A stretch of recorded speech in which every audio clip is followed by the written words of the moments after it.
চাঁপাইনবাবগঞ্জে ৪ কোটি টাকায় আম বেচা কেনার দোতলা বাজার নির্মাণ হলেও তা কাজে আসছে না। চাষিরা বলছেন উপযুক্ত স্থানে নির্মাণ না হওয়ায় ৬ বছরেও মহারাজপুরের বাজারটিতে আমের বেচা কেনা শুরু হয়নি। এলাকাবাসী এ বিষয়ে আরো জানাতে চাঁপাইনবাবগঞ্জ থেকে যুক্ত আছেন সহকর্মী ফয়সাল মাহমুদ। ফয়সাল, ৬ বছর পেরিয়ে গেল, এটার সঠিক ব্যবহার কেন হচ্ছে না এই বাজারটির?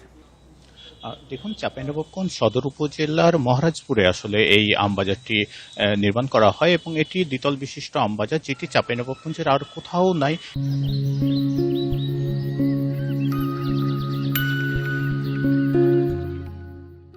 এবং এখানে কিছু আধুনিক সুযোগ সুবিধাও রাখা হয়েছিল। আমরা যখন প্রকল্প গ্রহণ করা হয় তখনই বিভিন্ন সময় আমাদেরকে বলা হয়েছিল যে এখানে বেশ কিছু আধুনিক সুযোগ সুবিধা থাকবে আমবাজারে। কিন্তু সবচেয়ে বড় কথা হলো যে যেখানে আমবাজারটি আসলে নির্মাণ করা হয়েছে সেটি আসলে আম বেচা কেনার জন্য উপযোগী নয় এমন বিষয়টি বলছেন।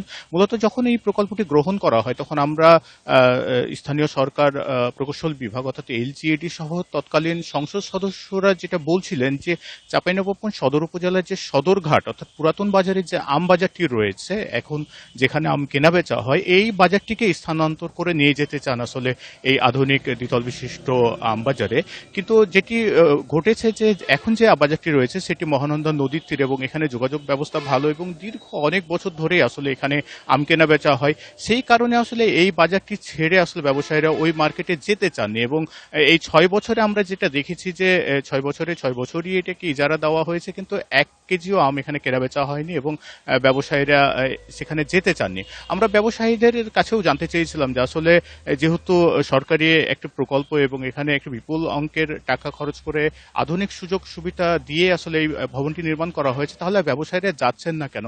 তারা যেটি বলছেন যে আসলে আম ব্যবসায়ীদের সঙ্গে আসলে আলোচনা করেই এই প্রকল্পটি গ্রহণ করা উচিত ছিল, কিন্তু যখন প্রকল্পটি গ্রহণ করা হয় তখন আম ব্যবসায়ীদের সঙ্গে কথা বলেনি। তারা যেটি বলছেন যে যেখান থেকে আমবাজারটি স্থানান্তর করা হচ্ছে সেখান থেকে প্রায় ৪ কিলোমিটার দূরে, অর্থাৎ সেইখানে গিয়ে এখন যে আমবাজার রয়েছে যেখানে, সেই আমবাজারের মতো কেনাবেচা হবে না এরকম তারা আশঙ্কা করেন। আসলে এই আশঙ্কা থেকেই ব্যবসায়ীরা সেখানে যাচ্ছেন না।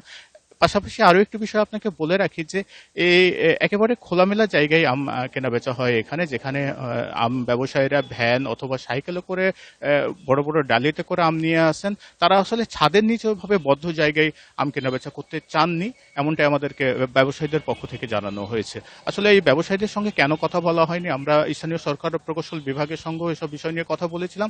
তারা যেটা বলছে যে যখন প্রকল্প গ্রহণ করা হয় তখন স্থানীয় সংসদ সদস্য সহ সংশ্লিষ্ট হাট বাজার অর্থাৎ যে হাটের পাশে এই মার্কেটটি করা হয়েছে তাদের সঙ্গে আলোচনা করা হয়েছে এবং তারপরেই আসলে বাজারটি মার্কেটটি নির্মাণ করা হয়। এখন প্রশ্ন হচ্ছে যে আম ব্যবসায়ীদের সঙ্গে কথা না বলে আসলে তারা সাধারণ ব্যবসায়ীদের সাথে কথা বলার কারণে আসলে এই প্রকল্পটি শেষ পর্যন্ত ভেস্তে গেছে উপযুক্ত এবং এই ব্যবহারটি হচ্ছে না। জি, আপনাকে ধন্যবাদ। ফয়সাল মাহমুদ জানাচ্ছিলেন চাঁপাইনবাবগঞ্জ থেকে।